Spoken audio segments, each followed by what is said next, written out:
If your car won't start, there are a few common culprits to consider.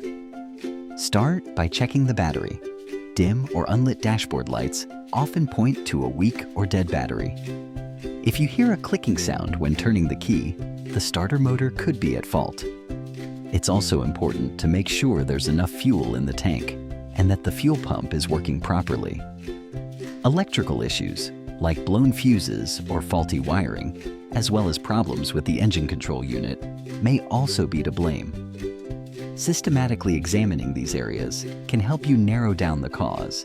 After checking these components, if your car still doesn't start, consider contacting a workshop or a trusted mechanic.